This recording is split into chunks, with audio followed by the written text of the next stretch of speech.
The first stack of firewood appeared on Gertrude Blackwell's porch on a Tuesday morning in late October of 1882, and she stood in her doorway for a long moment staring at it, certain she was still half asleep and dreaming.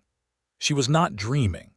The wood was real, split clean and stacked with a precision that spoke of someone who understood the craft, the pieces notched and nested so they would not tumble, the bark facing outward to shed the rain.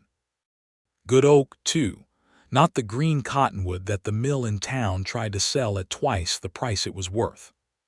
Someone had taken considerable time and care, and whoever that someone was, they had left no note, no mark, no boot print in the soft mud near the porch steps that she could read with any certainty. Gertrude pulled her shawl tighter and looked out across the pale blue morning. The land stretched west in long rolls of brown grass and sage, and to the north she could see the dark smudge of the Garrett property line, where a row of old cottonwoods had been planted as a windbreak years ago. Beyond those trees lived Luke Garrett, who ran cattle on 600 acres and had said fewer than 40 words to her in the 2 years she had lived on the neighboring parcel. She had counted. She was the sort of woman who counted things. She was 31 years old, a widow of 2 years, and she had come to the New Mexico territory from Ohio with her late husband Daniel's name still sharp in her chest like a splinter that had not yet worked its way out. Daniel Blackwell had died of a fever the spring after they arrived, before the house was fully weathered, before the kitchen garden had a second season, before Gertrude had quite figured out how to live in a landscape this wide and this indifferent to small human griefs. She had stayed anyway, because the land was hers now, and because she had nowhere else to go, and also because something in her had decided, quietly and without fanfare, that leaving would be a kind of surrender she was not willing to make. She ran 50 head of cattle with the help of a Mexican hand named Ernesto Vidal who came 3 days a week, and she kept a kitchen garden and 24 chickens and a dairy cow named Pearl. She made bread. She was exceptionally good at it, and the smell of it baking was often the best thing about any given day. She picked up one log from the stack and turned it in her hands. It was dry, well-seasoned, the kind of wood that had been split and set aside months ago by someone planning ahead. She carried it inside and set it by the stove, and told herself she would ask around in town on Saturday when she went for supplies. She did not ask around on Saturday. She found that, when the moment came to form the question, she did not want to. She wanted to keep the mystery a little longer, the way you hold a folded letter before opening it, savoring the fact that something good might be inside. The second stack came the following Tuesday, same size, same quality, stacked in the same careful way. This time she watched from the window in the dark hours before dawn and saw nothing, because she fell asleep in the chair and woke with a crick in her neck, and the wood already there in the gray light. She baked bread that day. 2 loaves of sourdough that she had been maintaining the starter for since Ohio, feeding it through 2 years of hard winters and 1 summer drought, babying it the way some women bobbied their flower gardens. The bread came out perfectly, the crust splitting in that exact right way that released steam and filled the whole house with a smell that felt like safety.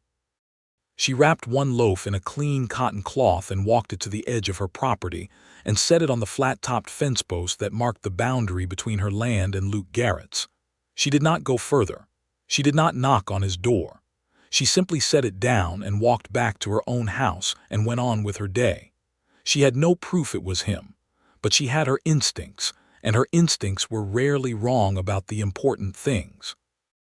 Luke Garrett found the bread at sundown when he was riding the fence line on his big gray horse, checking for breaks after a stretch of wind.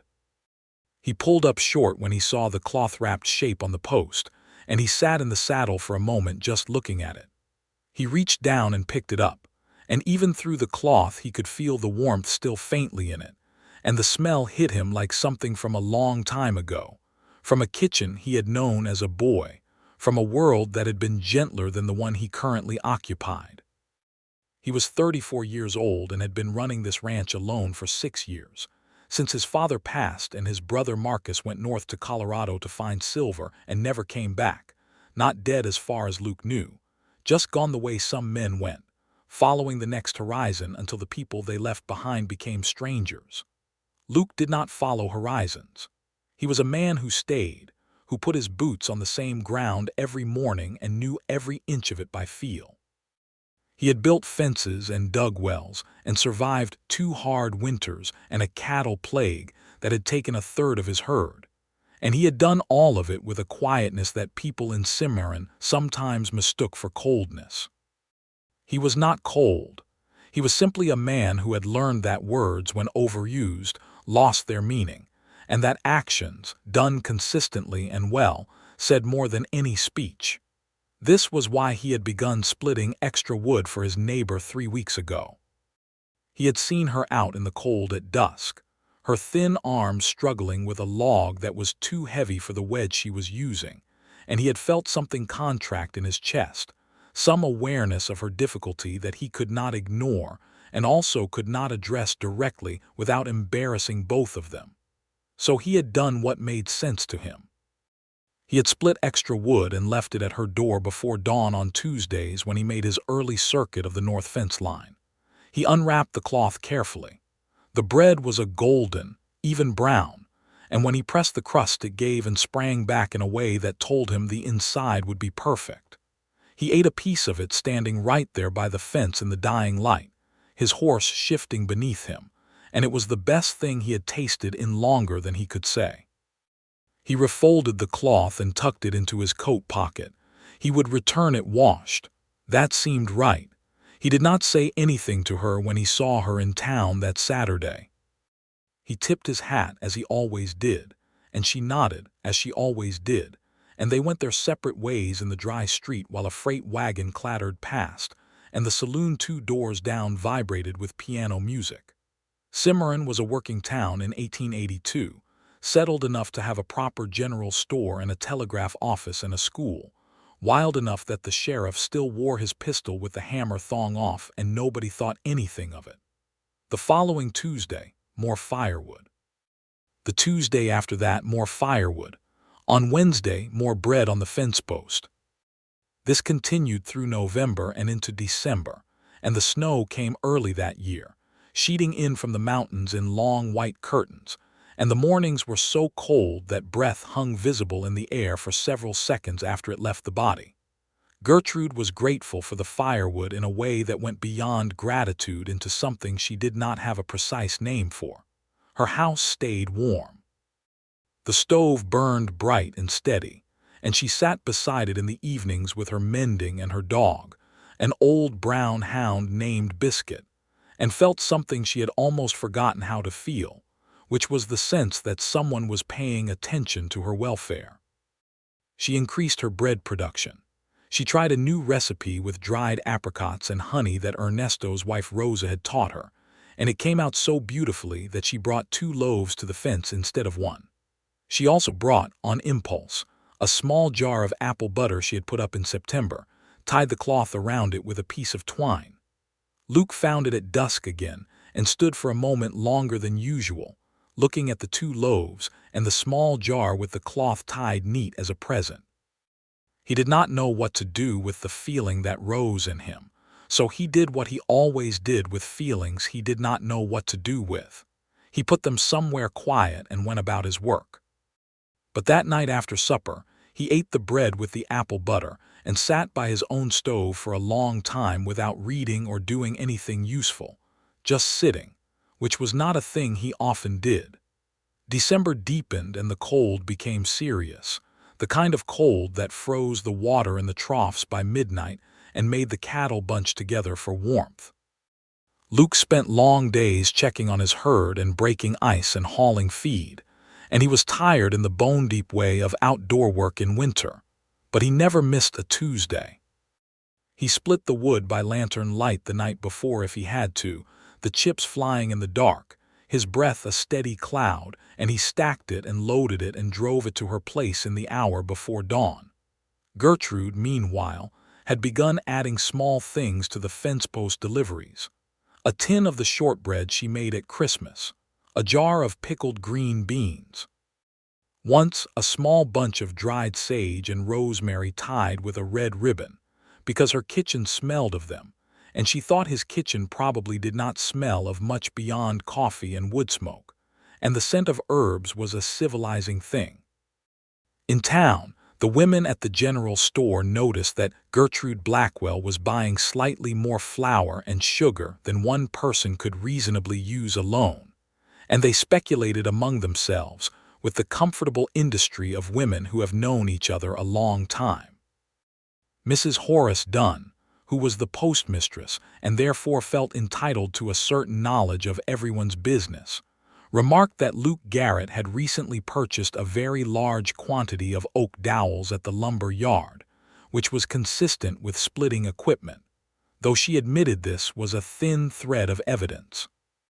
Clara Webb, who ran the millinery and was Gertrude's closest friend in town, simply said that something was going on with Gertrude's color lately, a brightness in her cheeks that was not entirely attributable to the cold, and left it at that.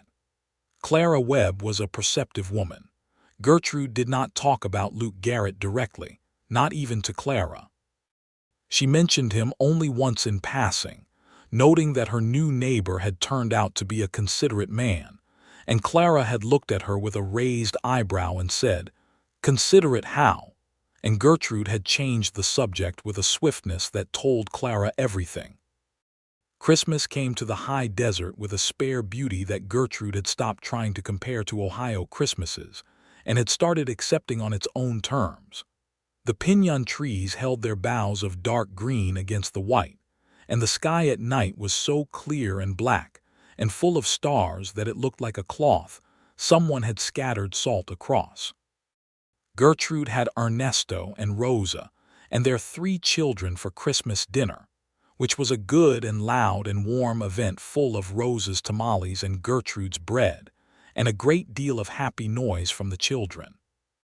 After they left in the evening, the house went quiet in a way that had a particular quality to it, the quality of a house that has been full and is now empty, which is different from a house that has always been empty. Gertrude sat with Biscuit and watched the fire and thought about Daniel, as she did less often now than she had a year ago, and she thought about the firewood that was keeping her warm, and she thought about hands that split wood before dawn without asking anything in return. She pressed the heels of her hands against her eyes and breathed. She was not in love with him. She did not think that. She was grateful, and she was curious, and she was lonelier than she usually allowed herself to admit, and those 3 things together had made a complicated feeling that she was not ready to name. The new year came in with a hard freeze that cracked the ground and split the bark on the old juniper by Gertrude's well.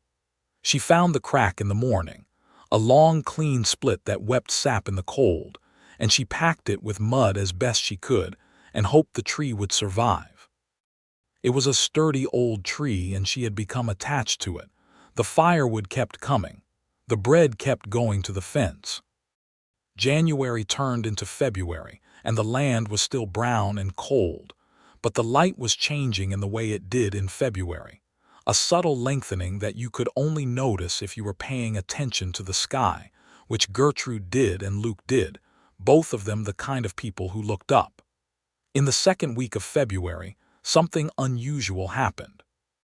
Gertrude was driving her wagon back from town on a Friday afternoon, loaded with supplies, when the rear left wheel hit a deep rut in the frozen road, and something cracked with a sound like a rifle shot. The wheel held, but when she climbed down to look, she could see a hairline fracture in the wood of the wheel rim, and she knew that if she tried to make the remaining 4 miles home with any speed it would fail completely. She stood in the road and assessed the situation with the practical calm of a woman who had learned that panic was never useful. She was a mile past the Garrett turnoff. She could lead the horse slowly and hope the wheel held, or she could go back to the Garrett ranch and ask for help.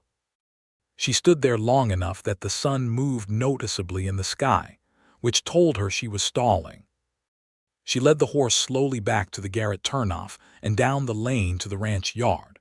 The place was clean and purposeful in the way of a working ranch run by someone who had high standards, The barn solid and well-maintained, the fences straight, the yard free of the junk and abandoned equipment that accumulated on neglected places. A big gray horse in the paddock lifted its head and looked at her. She knocked on the front door of the house. She had never been this close to it before. Luke answered the door in his work clothes, a flannel shirt, suspenders, his hair slightly disordered from whatever he had been doing, and his expression when he saw her was not unreadable exactly, but compressed, like a sentence with all the unnecessary words taken out.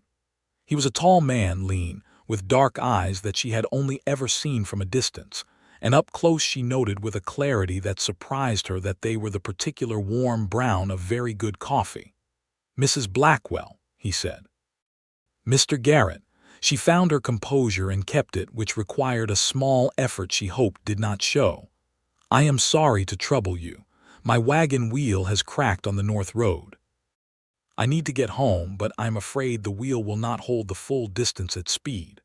I wonder if you might have a spare, or know of a way to get me home without losing the wheel entirely." He looked at her for a moment, and then he looked past her at the wagon, and then he looked back at her with that same compressed expression that she was beginning to understand did not mean coldness, but rather meant that he was thinking quickly and did not waste expression on the process. "Let me look at the wheel," he said. He came out without his coat, which she noticed because the air was sharp and she had 3 layers on, but he did not seem to register the cold in any meaningful way. He crouched beside the wheel and examined the crack with the focused attention of a man who understood broken things, running his thumb along the fracture, pressing the rim gently to see how it shifted.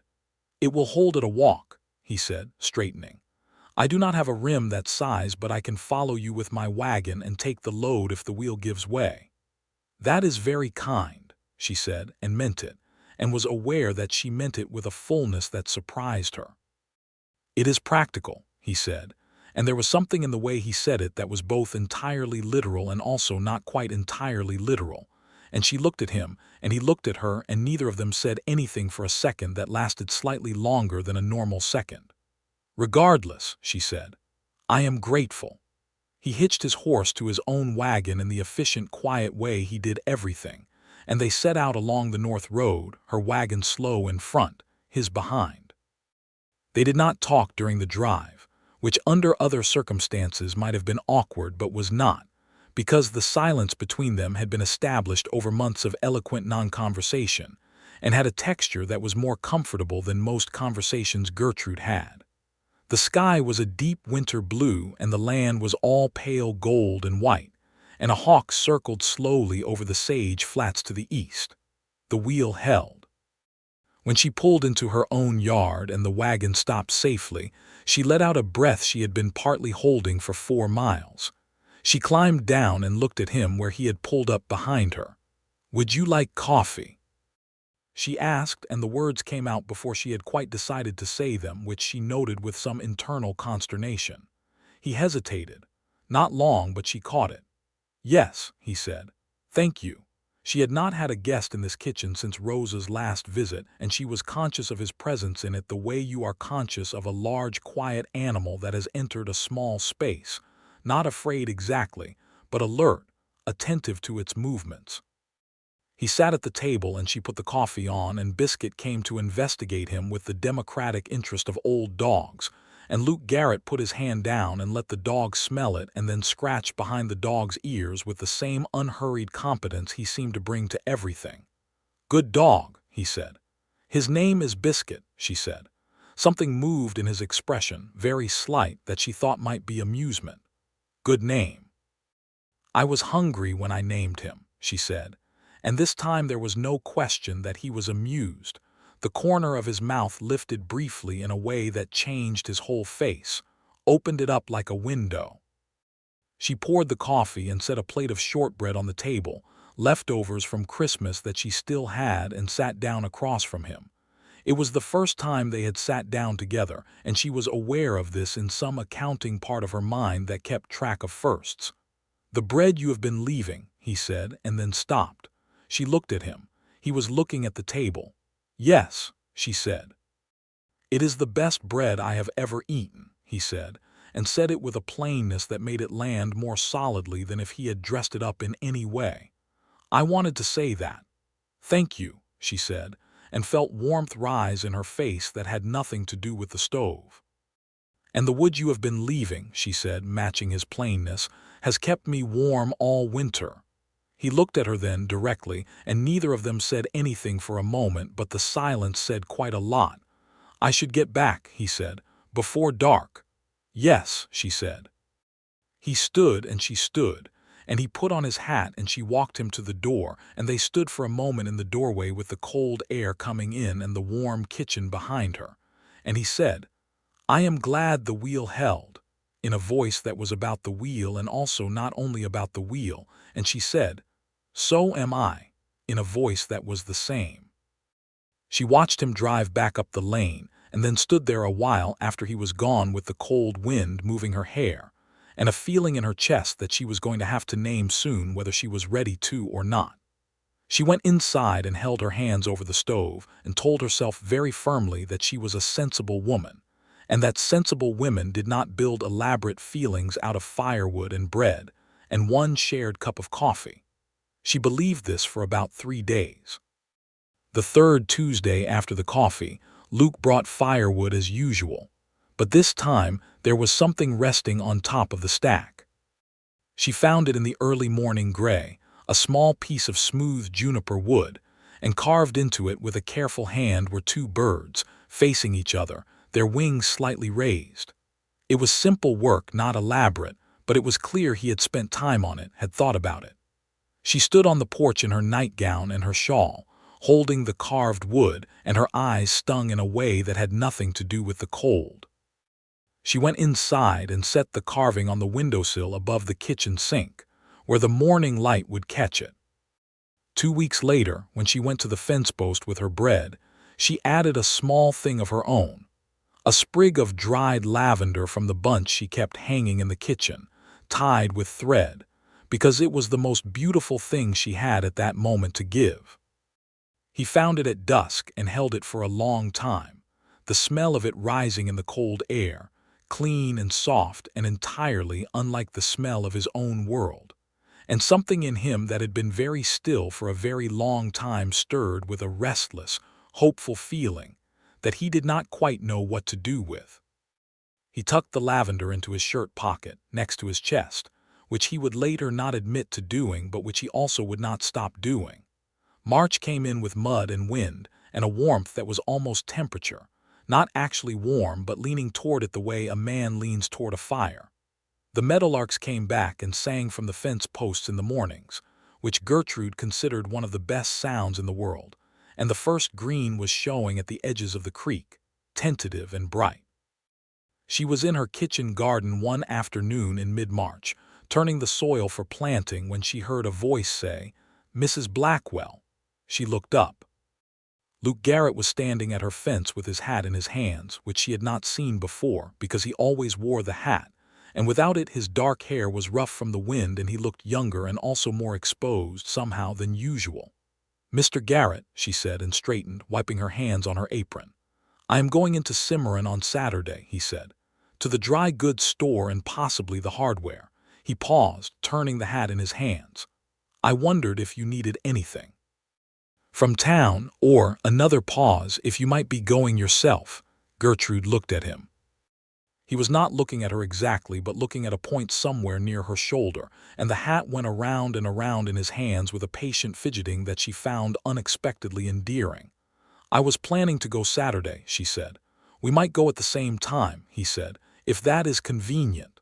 "It would be convenient," she said. He looked at her then briefly and nodded and put the hat back on. "Good," he said. "I will come by at 8. He walked back to his horse, which was tied to the fence, and she watched him go and then stood in the dirt of her kitchen garden with her spade in her hand, and a smile on her face that she was glad nobody could see. On Saturday he came at 8, as promised, driving his wagon, and she came out with her list and her basket, and he reached down a hand to help her up onto the seat, and she took it and his hand was warm and rough and entirely steady, and she sat beside him on the wagon seat, and they drove the 4 miles to Cimarron through the bright March morning. They talked on the way to town, which was different from their silences in that it required something more explicit of them. And it turned out that talking to Luke Garrett was a more interesting experience than Gertrude had expected, because behind the economy of his usual manner was a mind that had been thinking about a great many things, and once you unlocked the door slightly, it opened onto range that was worth exploring. He had opinions about cattle breeding and water rights, and the railroad coming through, and also, more surprisingly, about books. He had a shelf of them, he said, mostly about history and natural science, because those seemed to him the most useful kinds of knowledge, and she said she agreed, though she also kept a volume of Keats that she had brought from Ohio, and he was quiet for a moment, and then said he had liked Keats in school. She turned to look at him then, and he was looking at the road ahead, and she thought, "Who are you, Luke Garrett, and how did you get so far from where you were going?" Cimarron in 1882 was a town that had settled into itself after some violent years, the Maxwell land grant trouble having mostly resolved into a new configuration of ownership that not everyone was happy about, but that most people were living without of sheer exhaustion. The streets were busy on Saturday mornings, riders and wagons and the occasional freighter, the smell of horses and dust, and something baking from the back of the hotel. Sheriff Hatfield, a steady man named Robert Hatfield who had been in the county since the rough years, stood outside his office and nodded at Luke as they passed. They went their separate ways in town, agreeing to meet at the store in 2 hours, and Gertrude went first to see Clara Webb at the millinery, because she had a hat that needed rebanding, and also because Clara was her friend, and she wanted to be in the same room with someone who would understand what she looked like right now without needing to explain it. Clara looked at her for approximately 4 seconds after she came through the door and said, "Oh, you are in trouble," with enormous satisfaction. "I am simply driving to town with my neighbor," Gertrude said. "You have color in your ears," Clara said. "You only get color in your ears when something matters." Gertrude set down her hat and said, "Can you reband this?" And Clara laughed and said yes, and they talked for the better part of an hour, during which Gertrude told her about the wood and the bread and the coffee and the carved birds, and Clara listened with the expression of a woman hearing exactly the story she had been waiting for. "He carved you birds," Clara said. "It is a small thing," Gertrude said. "It is not a small thing," Clara said. Gertrude admitted it was not a small thing. She took her newly rebanded hat and went to meet Luke at the general store, where she found him looking at a catalog of wagon parts with the methodical focus of a man who takes even small purchases seriously. He looked up when she came in, and she was fairly sure something moved in his expression when he saw her, some quick involuntary thing that he pulled back into his usual composure. They did their separate shopping, and then they did a small section of it together, comparing notes on flour and coffee prices, and then Mrs. Horace Dunn came in and saw them standing side by side at the counter, and made a remark about what nice weather it was, in a tone that contained an entire conversation about nothing to do with weather, and Gertrude held her face perfectly still and said yes, wasn't it? On the drive home the afternoon was warmer, the sun high and bright, and the road was starting to dry from the mud of early spring. They talked more easily now, the conversation having found its footing, and he told her about his brother Marcus in Colorado, and the way that departure had sat with him, and she told him about Daniel in Ohio and coming west, and they were quiet for a while after those exchanges, not the comfortable silence of before but a more weighted one, the silence of two people who have handed each other something fragile and are waiting to see how it is held. He held it carefully. When they reached her lane, he drove her all the way to the door, which he had not done when following her home with the broken wheel because that had been practical. But this was different. He helped her down with her basket, and she looked up at him with the afternoon sun on her face and said, "Thank you for the company." "Thank you for the same," he said. She went inside and put away her purchases and stood for a moment in the kitchen with her hands flat on the table, feeling the grain of the wood under her palms, feeling the steady, real, particular weight of where she was in her life, and she thought that she had not felt this specific kind of alive in a very long time. The following weeks were a discovery. They went to town together the next 2 Saturdays, and people noticed and made of it what they would, which Gertrude largely ignored, and they began to talk more at the fence line on the days when their work brought them near enough, leaning on the posts in the evening light when the worst of the day's business was done, and the sky was going orange and purple over the mountains. The firewood kept coming. The bread kept going to the post. But now these transactions had a different quality, because they were not anonymous anymore. Not quite, even though they still did not acknowledge them explicitly, as though saying it out loud would change the nature of the thing. In April, there was a dust storm that turned the sky brown for 3 days and drove the cattle into a panic and brought down part of Luke's north fence, which meant his cattle got into Gertrude's south pasture, and she had to ride out with Ernesto to turn them back. Luke arrived in the late afternoon to find her and Ernesto still sorting his cattle from hers in a pasture full of dust and bawling cows, and his expression when he saw her covered in dust on the back of her horse, her hat tied under her chin, working a cow back toward the gap in the fence with a confident authority that surprised him, was a complex and wordless thing. They fixed the fence together in the last of the light, the 4 of them, Luke and Gertrude and Ernesto's cousin Pedro, who had come along to help, driving posts and stringing wire in the cooling wind while the dust settled out of the air and the stars appeared. It was good work, companionable work, and when it was done Luke said to Gertrude quietly, not loudly enough for the others, "You are better with cattle than I thought." "You have not watched me work before," she said. "I have a little," he admitted. She looked at him in the dimness and felt the world shift very slightly on its axis. "Have you?" she said. He was quiet for a moment. "Your late husband," he said carefully, "did he teach you?" "Some," she said. "Mostly I taught myself." She looked at the repaired fence and the cattle settling on the far side of it. "Daniel was a good man, but he was not much of a rancher. He came out here because I wanted to." She paused. "I did not know I wanted to until I saw the land, but I wanted to very much." Luke Garrett turned his hat in his hands in that way he had, looking at the fence they had built together, and then he looked at her and said, "I am glad you stayed," in a voice that was very quiet and not at all ambiguous. She felt the words go through her like warm water. "So am I," she said.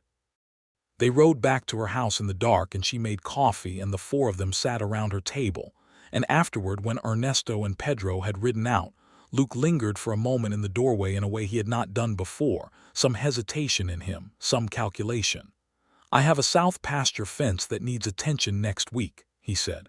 "If you had a day when Ernesto was free, the work would go faster with 3. "I will ask him," she said. "Good," he said. And then, not quite meeting her eyes but coming closer to it than usual, "I look forward to it." After he left, she sat by the stove for a long time and accepted that she was in love with Luke Garrett, who left firewood at her door and had dark eyes and carved birds from juniper, and had said, plainly and without decoration, that he was glad she had stayed. She accepted this with a thoroughness that meant she was not going to spend any more energy arguing with it, which felt like a relief. The fence work the following week was the first of several collaborations, because it turned out that 2 ranches sharing a long boundary line had a great many practical reasons to work together, and working together meant hours spent side by side, which meant talking, which meant knowing each other in the way that only comes from shared labor, from seeing how someone handles difficulty, how they treat their animals and their hired help, how they respond when something goes wrong. Luke handled everything with a steadiness that she had suspected from a distance and confirmed close up. When a cow got down in the mud of a late April rain and refused to get up, he spent an hour with her patiently, talking to her in a low voice, working his hands along her sides to feel if anything was broken, and finally got her up and on her feet with no more drama than that. When Pedro made a mistake stringing the wire and had to redo an entire section, Luke simply said, "Try it this way." and showed him without any edge to it. He was, she thought, a man of enormous and quiet competence, and she was more attracted to competence than to almost any other quality, having learned from experience that charm without it was a house built on sand. Clara Webb, when she heard this assessment, said, "You are describing a man you are deeply in love with using the word competence." And Gertrude said, "A great deal can be communicated with the right word." And Clara said, "He needs to kiss you soon or I am going to lose my mind." May arrived green and warm and full of the particular energy of a western spring, the grass coming up fast, the creek running high and clear from snowmelt, the air smelling of sage and new growth, and the specific clean thing that the land smelled of when it was waking up. Gertrude planted her kitchen garden and her hands were in the dirt every morning, and she found that she thought about Luke at unpredictable moments, while kneeling in the warm soil turning up worms, while hanging laundry in the wind, while lying in bed listening to the coyotes calling across the dark miles. She thought about his hands. She thought about the way he said her name sometimes, not Mrs. Blackwell now but Gertrude, which had started sometime in April when she had told him to call her that, and the first time he had said it, he had used it as though testing its weight, holding it for a moment before letting it go, and now he said it with a quietness that she felt somewhere behind her sternum. The exchange at the fence continued through May and June. The carving had been the beginning of a small addition to the exchanges, and since then she had found, on top of the wood stack, a small quartz crystal he had found in the creek bed, pale purple and translucent, a perfect jay feather, a folded square of paper with nothing written on it but a pressed mountain flower, a columbine, its delicate purple petals flattened but intact.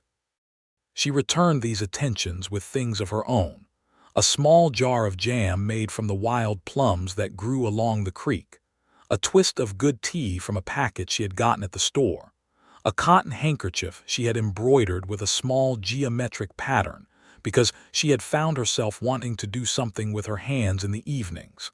Neither of them spoke about these additions directly. They spoke about cattle, about the weather, about the fence, about the price of beef and the reliability of the freighter and the news from Cimarron. They spoke about his brother, and she told him she thought Marcus might yet come back, that some men needed to wander before they could stay. They spoke about her mother in Ohio who wrote letters every month and worried about the distance and the wildness of the West. They spoke about Ernesto's children, who were bright and funny, and about the school in town that she had started thinking about in relation to those children, wondering about its quality and reach. They spoke about almost everything except the thing that was between them, which had grown over the months from a small kindness into something that filled the air between them whenever they were near each other, a pressure both comfortable and restless, like a fine day with a storm building at the edge. In July, there was a scare. A man named Cord Devlin came to town. He was a cattle buyer from Texas, a wide man with a loud personality, and the particular confidence of someone who had made money doing something he was not especially moral about. And he took an interest in Gertrude Blackwell's property with a directness that she found both exhausting and vaguely alarming. He called on her twice at the house, once to inquire if she had ever considered selling, and once to inquire if she would like to have supper with him at the hotel, both times in the tone of a man who was accustomed to getting what he asked for. She declined both invitations. He was not threatening exactly, but there was a quality to his attention that was acquisitive rather than respectful, and she was very clear about not wanting it. She mentioned this to Luke on a Wednesday afternoon when they were checking the south pasture together. She kept her tone light and informational because she did not want to seem as though she were using it to provoke something, but she watched his face while she talked, and what she saw there was a very controlled response, the jaw slightly tightened, the eyes going briefly to a place that was not anger exactly but its composed cousin. "Did he threaten you?" Luke said. "No," she said. "He was merely persistent in a way I did not care for. "If he comes again," Luke said, and then stopped and chose his words with care. "You are not alone out here." She looked at him. "I know," she said. He looked back at her, and the moment stretched between them, taut and clear. He reached out, and she thought for a heartbeat that he was going to take her hand. But instead, he adjusted the brim of her hat against the sun. A small gesture, barely a touch. And the expression on his face when he did it was so carefully contained that it was a kind of eloquence. Devlin left town the following week without incident, having found that the land he was interested in was either unavailable or unreasonably priced, depending on who was doing the selling. Several ranchers in the area had presented him with the collective and unmistakable message that this particular valley was not interested in being bought out, and he had taken the hint. Luke Garrett had contributed to this message in his quiet way, without drama or confrontation, by having a brief and apparently perfectly pleasant conversation with Devlin in the street, in which nothing threatening was said, and everything necessary was communicated. Clara told Gertrude about this conversation afterward. "He did not raise his voice once," Clara said, with the appreciation of someone who understood how much more intimidating a quiet voice could be than a loud one. Gertrude went home that evening and sat in her kitchen and looked at the carved birds on the windowsill and the quartz crystal beside them, and the dried columbine she had pressed between the pages of her Keats, and thought about a man who handled things quietly and completely, and who had said, without fanfare, that she was not alone.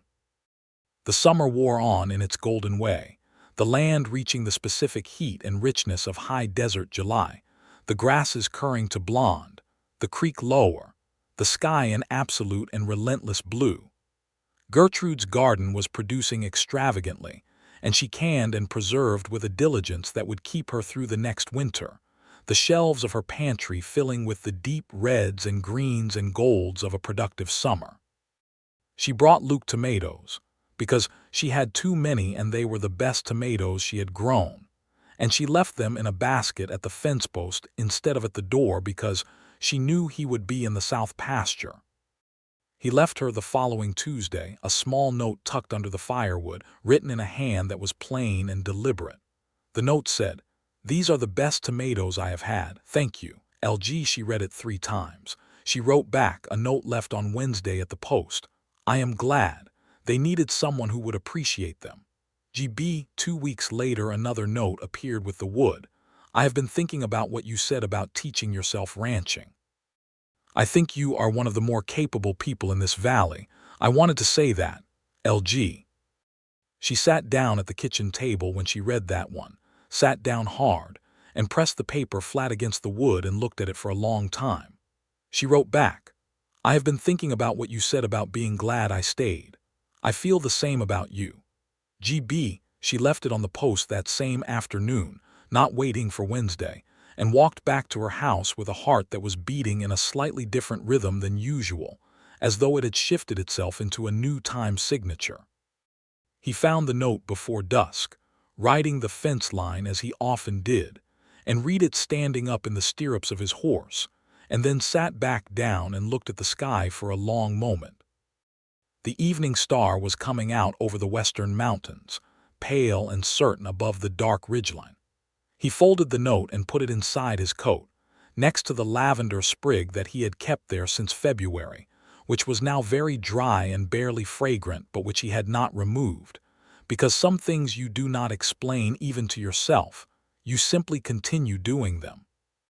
The following Saturday he came to her door at 9 in the morning, not at the fence, not at 8 for town, but to her door, in the middle of the week's best working day, which told her something even before he spoke.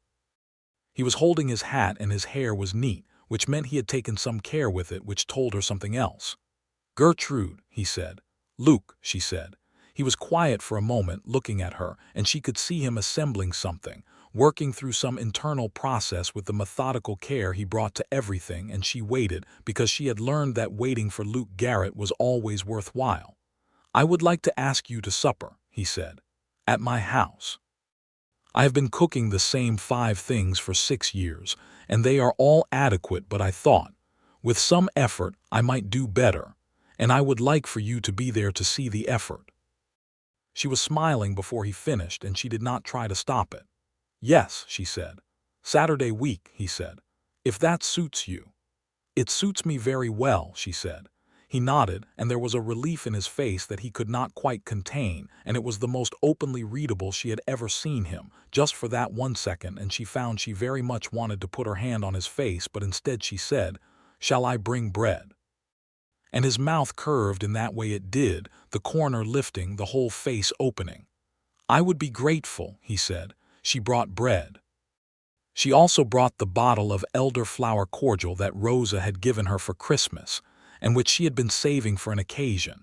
And she arrived at Luke's door on Saturday evening in the dress she wore for special things, a deep blue wool that she knew suited her, with her hair done differently than for town days, coiled and pinned with more care.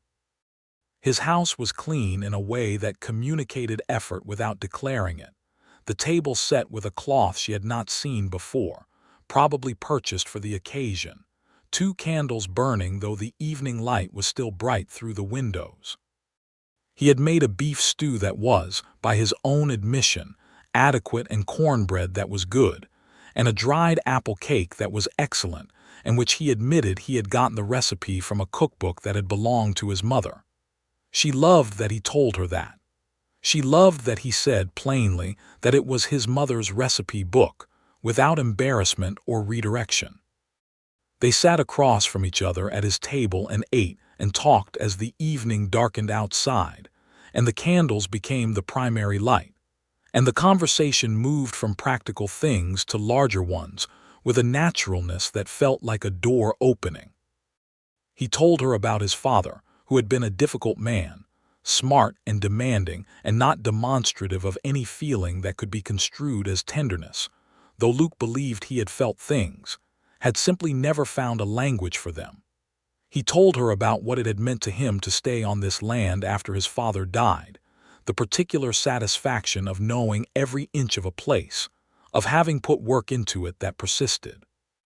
She told him about her decision to stay after Daniel died, the conversation she had had with herself in the kitchen of this house in the terrible first weeks, the voice that had said, "You came here because this land is yours in some essential way, and going home means admitting that was a mistake, and it was not a mistake." She told him she still missed Daniel, not the same way, not with the sharp daily ache of the first year, but with the dull, honest sorrow of loving someone who was gone. He listened to all of this with the quality of attention that was one of the things she most valued in him, the kind that did not fidget or rush to fill silences or offer quick comfort, but simply held what was said, gave it room. He must have been a good man, Luke said, to earn that kind of remembering. He was, she said. He was kind and funny and not always practical. He would have been happy here if he had lived. She looked at the candle flame. "I am happy here." That feels like something he would have wanted. The silence after that was the good kind, deep and without weight.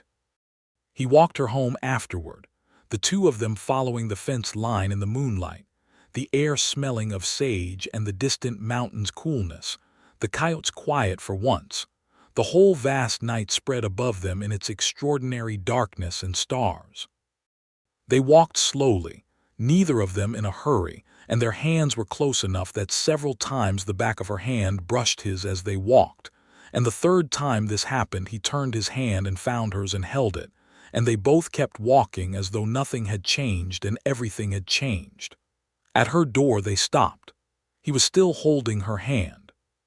She was acutely aware of the warmth of his palm, the work-roughened texture of his fingers, and of the fact that her heart was doing something emphatic and irregular that she did not try to calm. He looked at her in the way he had been building toward for months, the full direct look that he had been giving her in fragments and partial payments since February, and she looked back at him and did not look away. "Gertrude," he said. "Luke," she said.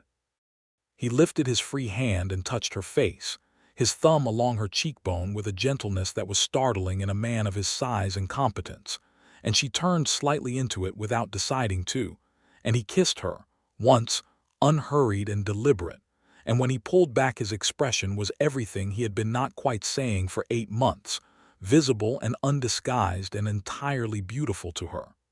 "I have been wanting to do that since January," he said. "January," she said, faintly astonished. "I think I have been wanting you to since March, and I have been annoyed about it since April." He laughed, a real laugh, not the restrained near laugh she had coaxed from him before, a full laugh that she had not heard and that she decided immediately was one of her favorite sounds in the world. "I am sorry I was slow," he said. "You were not slow," she said. "You were careful. There is a difference." He kissed her again, and this time it was less careful and more certain, and she put her hand against his chest and felt his heart beating, steady and real. The rest of August passed in a warmth that had nothing to do with the weather, which was in fact starting to turn toward the cooler evenings of early autumn. They spent time together with the comfortable frequency of people who have established a habit and upgraded it to a preference, riding together in the morning sometimes, working shared sections of fence and pasture, sitting on her porch in the evenings or on his, the land cooling around them and the stars emerging and Biscuit asleep at their feet. He kissed her often, in the way of a man making up for lost time, in the doorway of the barn, and at the fence line, and once, memorably, in the middle of the dry goods store when Clara Webb was standing approximately 4 feet away, pretending to look at Ribbon, and actually watching them with an expression of profound and proprietary satisfaction. Clara said afterward to anyone who would listen that she had known from October when Gertrude's ears turned red. Ernesto, who had watched this development with the private amusement of a man who had seen it coming from the first time he noticed the wood on the porch, said only to Gertrude, "He is a good man, Senora," with the simple finality of someone making an assessment they have confidence in. Gertrude said she knew.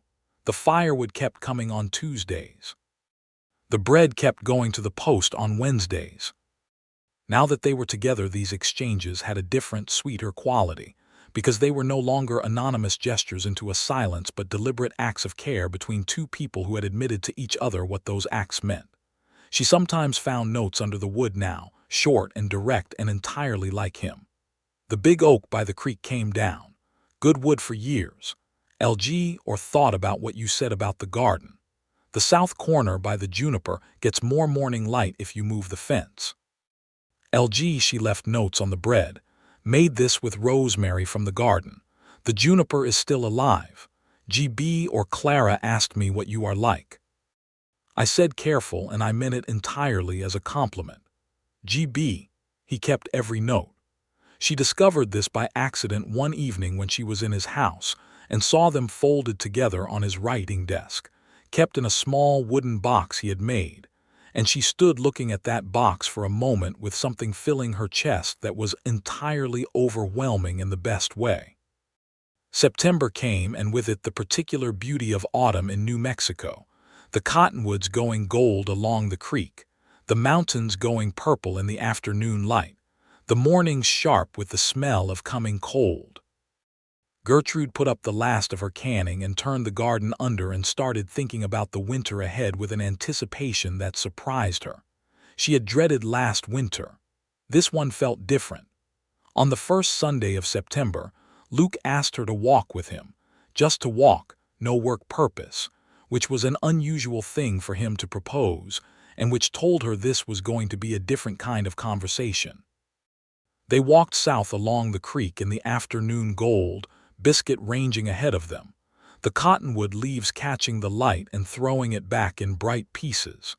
He was quiet for a while in the way that meant he was thinking through something, and she let him think. "I want to ask you something," he said finally, "and I want to ask it properly." She looked at him. He had stopped walking and was facing her, and his expression was the most openly transparent she had ever seen it, all the careful reserve set aside like a coat he had finally taken off. "I have been alone a long time," he said. "By choice mostly and partly by circumstance, and I was comfortable enough with it. I did not know what I was missing until you were next door, and then I knew very clearly, but I did not know what to do with knowing." He looked at his hands for a moment, then back at her. I am not a man who says a great deal, but I think well enough to know that what I feel for you is not a passing thing. It is the kind of thing that does not pass. The creek moved past them, and the cottonwood leaves fell one by one in the still air, and Biscuit barked at something in the willows and went quiet again. "Gertrude," he said, and reached into his coat pocket and took out a ring, which was not fine in the way of jewelers' rings but was clearly made with skill and intention. A band of silver with a small turquoise stone set flat and clean, the kind of turquoise that came from the mountains near here, deep blue-green and particular to this place. "I made this," he said. "I want you to know that. I wanted it to be from here." She could not speak for a moment. She looked at the ring and then at his face, and his face was entirely present, nothing held back, and it was the most extraordinary thing she had ever been looked at with. "I am asking you to marry me," he said. "I am asking you to stay on your land and let me stay on mine, and to let what we are building between them be one thing. I think it already is mostly. I just want to name it." She took his hand, both of his hands, and held them. "Yes," she said. "Luke, yes." He put the ring on her finger, and it fit, because of course it did. He had measured by eye and made it right. And she laughed when she realized this, and he looked at her with that expression she loved, the window opening in his face, and said, "I looked at your other rings while you were in my house once. I hope that was not too presumptuous." "It was extremely presumptuous and also perfect," she said. He kissed her with the cottonwood leaves falling around them, and the creek running clear, and the mountains standing purple in the distance. And Biscuit came back from the willows to see what they were doing and sat down beside them with an air of canine approval. They were married in November in Cimarron, in the small whitewashed church that had been built 3 years earlier, in front of a congregation that included Clara Webb and Rosa and Ernesto and their children, and most of the valley's ranching families, and Robert Hatfield, the sheriff, who had apparently known Luke since the man was 16 years old, and who shook his hand afterward with a warmth that said more about Luke's character than anything Gertrude could have learned from asking. Gertrude wore the blue wool dress and her rebanded hat from Clara, and carried a small bunch of dried sage and rosemary from her kitchen, tied with a piece of the same red ribbon she had used to tie the herb bundle she had left for him the previous winter. She had told him this, and he had looked at the ribbon and looked at her and said nothing, but his eyes had said everything. The minister was a young man named Reverend Collins, who had been in the territory only 6 months and was still slightly stunned by the landscape, and he read the words of the ceremony with a sincerity that made up for any lack of experience.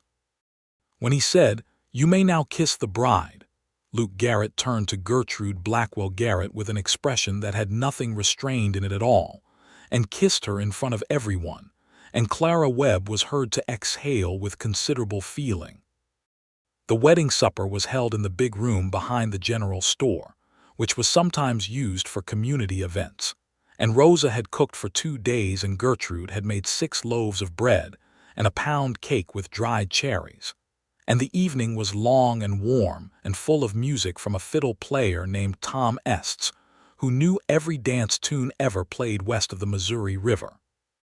Gertrude danced with Ernesto and with Clara's husband Albert, and with Robert Hatfield, who was a better dancer than you would expect from his general demeanor, and she danced twice with Luke, who was not a man who danced with any great frequency, but who led her across the floor with the same steadiness with which he did everything. And the second time they danced, he held her close enough that she could feel his heartbeat against her cheek. They went home to his house that night, to what was now their house, though she kept her own house for the practical reasons of the ranch, and because Ernesto and Rosa needed somewhere closer to their work. The house was warm, the fire built high, and there were candles on the table and a small bunch of dried flowers in a jar, and she looked at this and then at him and said, "You have been paying attention." "I have been paying attention to you since before I admitted it to myself," he said. Winter came again, their first winter as a married couple, and it was the same cold and the same long, beautiful darkness of high desert winter, but the house was different, the evenings different, The mornings different in the best possible way. Gertrude moved more of her things over and brought her Keats and the carved birds from the windowsill and the notes she had kept, and Luke cleared a shelf for her books and made a small additional cabinet for the kitchen, because she had more equipment than his kitchen had been built for. And these small adjustments were deeply satisfying to both of them in the way of people who have been separate a long time, and find that merging is not a loss but an enlargement. Ernesto and Rosa and the children moved into Gertrude's house, which turned out to be exactly right for everyone. Rosa's kitchen garden taking immediate and enthusiastic possession of the plot Gertrude had cultivated, and the children filling the rooms that had been too quiet for too long. The arrangement was formal enough to be dignified and informal enough to be warm, and it was the kind of arrangement that the West was good at producing when people were willing to be practical about what they needed and generous about what they had. In spring, Gertrude told Luke she was expecting a child. She told him in the morning kitchen, simply, watching his face, which did the thing it did when something significant landed in him. Went still first, then open, then something that in any other man she would call overwhelmed but in him had a quality of deep and anchored joy. He put both arms around her and held her, not saying anything, just held her for a long time with his face against her hair, and she pressed her hands against his back and felt the steadiness of him, the absolute present solidity of a man who did not go anywhere, who stayed and thought, "Here is my life. This is what it is. This is very good." Their son was born in October of 1883, the same month that the first Firewood had appeared on her porch a year ago. They named him Thomas Daniel Garrett, Thomas for Luke's father in the grudging and complicated way that children are sometimes named for difficult forebears in the hope that naming honors and also transforms, and Daniel for her first husband, because Luke had suggested it, and the suggestion had undone her completely, and remade her love for him in a form even more solid than before. Thomas Daniel Garrett came into the world with a quantity of dark hair and an immediate and vocal opinion about everything, and Gertrude, who had thought she knew what she wanted in her life, discovered that she had not adequately imagined this specific thing, the weight of a child in her arms who was hers and Luke's, who combined them in a way that was entirely new. Luke sat beside her in the lamplight of that October night and looked at his son with an expression that she had never seen on any face, the expression of someone looking at something they had not known they were waiting for, and she reached over and took his hand, and he held hers with the particular strength of someone holding something they will not let go. The carved birds from the windowsill went back to the window of their shared bedroom, where the morning light caught them as it always had, and Gertrude kept the notes in the same small box Luke had made, which now lived on their shared writing desk.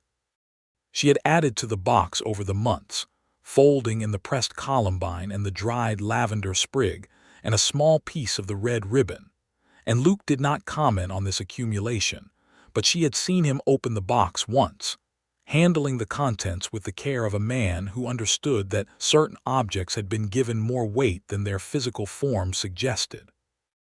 Winter of 1883 into 1884 was a household of considerable activity, a baby who was growing and changing with what felt like alarming speed, the ranch operating through its seasonal demands, Ernesto and Rosa, a constant presence and support, and Clara Webb appearing every few weeks from town to see how things were progressing and to offer opinions on child rearing that were unasked for and frequently useful.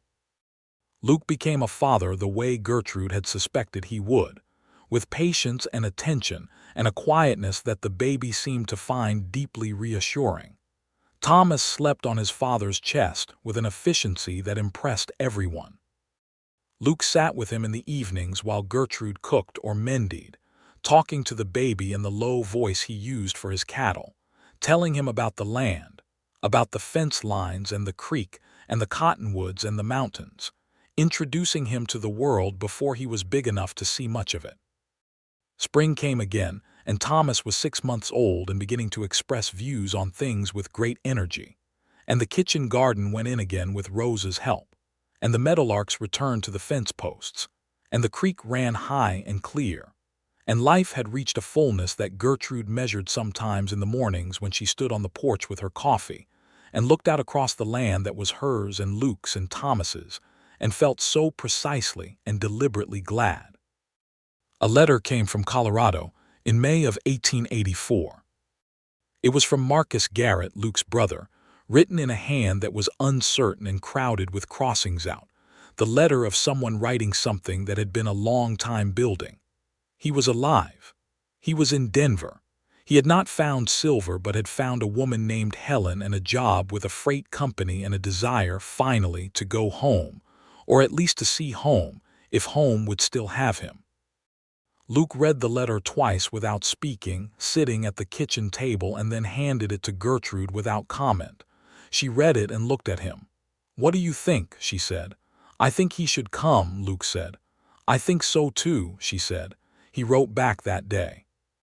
It was not a long letter. Luke's letters were never long, but it said clearly, "Come, this is still your family," and gave Marcus the information he needed. Gertrude added a postscript welcoming Helen, about whom nothing was yet known except that she had persuaded a wandering man to stop wandering, which seemed like sufficient recommendation. Marcus Garrett arrived in Cimarron on a Tuesday morning in August of 1884, on the stage from Santa Fe, with Helen beside him and everything they owned in 2 trunks. He was darker and thinner than the brother Luke had last seen 6 years ago, and there was a quality in him of something worn down and then rebuilt, the way wood was sometimes better after weathering. Helen was a steady-eyed woman from Minnesota who looked at the New Mexico landscape with an evaluating expression and then said, "Well, this is something," in a tone that meant she had already decided to like it. Luke and Marcus stood in the street and looked at each other for a long moment, and then Luke put a hand on his brother's shoulder and said, "Good to see you," in a voice that contained 6 years of things unsaid, and Marcus said, "I am sorry it took this long," and Luke said, "It is done now," with the same quality of finality he brought to resolved things, which meant it was resolved completely. Marcus and Helen stayed initially in the hotel, and then, when it became clear that they were settling in the valley rather than passing through, in a small arrangement with Gertrude's house, which had a spare room that could be converted, and which gave Ernesto and Rosa and their children a slightly different configuration, but one they adapted to with the flexibility of people accustomed to making things work.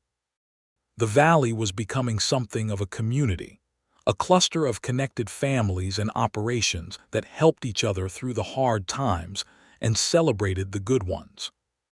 Marcus turned out to be a good hand with horses, specifically, a gift that Luke's ranch had always managed without because Luke was better with cattle, and the combination of the two made the operation stronger. Marcus also turned out to have inherited some portion of his father's difficult temperament, along with a self-awareness about it that his father had never had, and this made him someone you could actually disagree with productively, which was more than could be said for the old man. Gertrude and Helen became friends in the way of 2 capable women who have found another capable woman, in a place where capable women are the difference between survival and failure. December of 1884 was cold and magnificent, the mountains white down to the foothills, the nights clear and absolutely full of stars, and they celebrated Christmas at the big house, Luke and Gertrude's house, with Marcus and Helen and Ernesto and Rosa and their children. The table extended with planks and sawhorses and covered with Rosa's tablecloth that she brought out only for occasions. Thomas, now 14 months old, had opinions about everything and was able to express them with some vocabulary and a great deal of gesture, and he sat in Luke's lap at the table and pointed at the candles with the focused interest of someone cataloging the world. Gertrude looked down the table at all of them. Her husband, solid and quiet and present beside her, their son in his lap, the brother returned. The friends made family by proximity and choice. The table full of bread she had made and food Rosa had made and something Marcus had contributed that was technically cornbread, but that Helen had described as ambitious. The fire was high in the hearth and the snow was falling outside, and the world beyond the windows was all dark and white and cold, and the world inside was warm.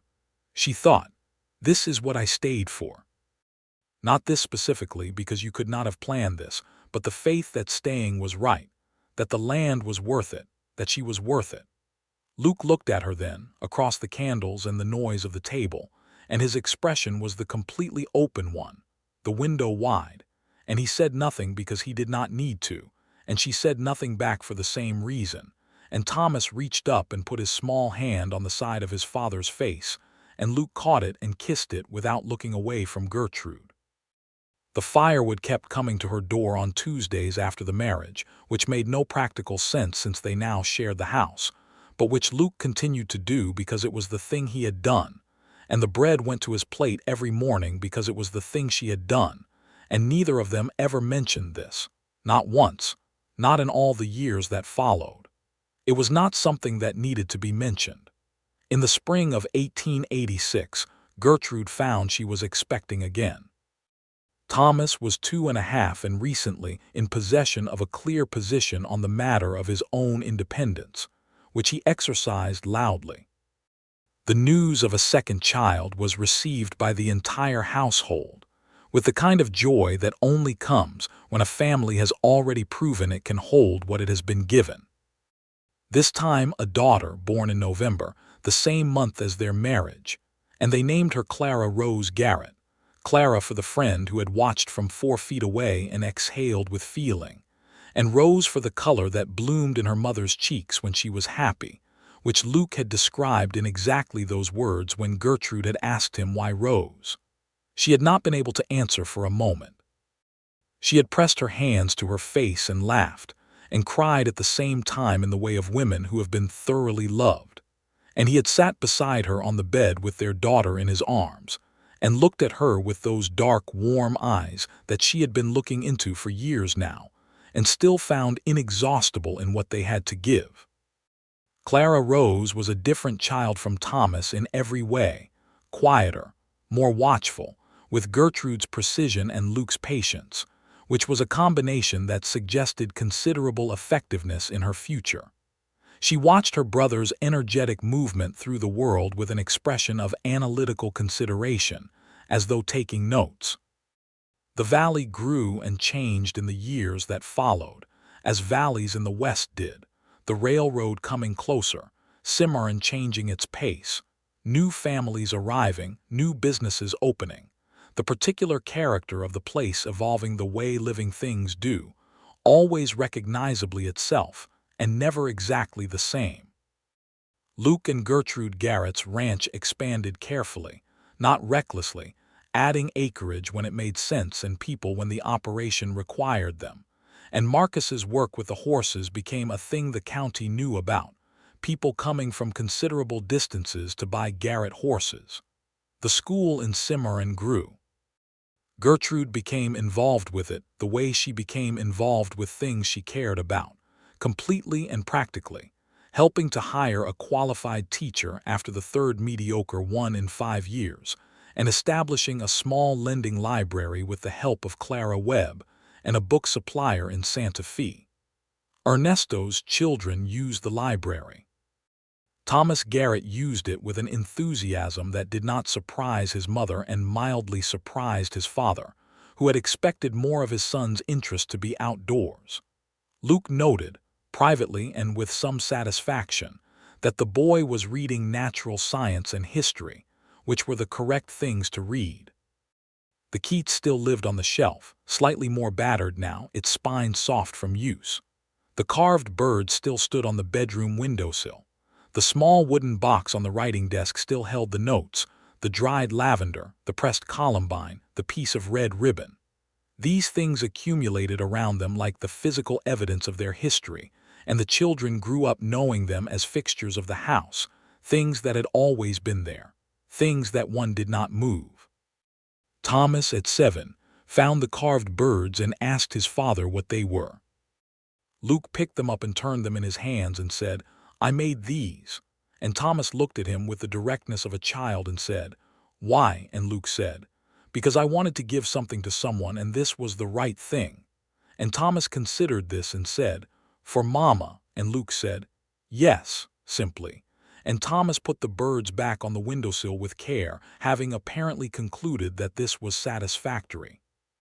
Gertrude was in the doorway of the bedroom watching this exchange, and she leaned against the doorframe and felt the years of it, the full weight and warmth of the life they had made, and thought of the cold Tuesday morning in October 1882 when she had stood on her porch and looked at a stack of firewood with sleep still in her eyes and wondered who had left it. She had found out. She had found out in the best possible way. In the autumn of 1888, Luke and Marcus and 3 neighbors rode out to help a family new to the valley, whose barn had been damaged in a late-season storm, bringing tools and wood and the combined knowledge of men who had built things in this landscape for decades.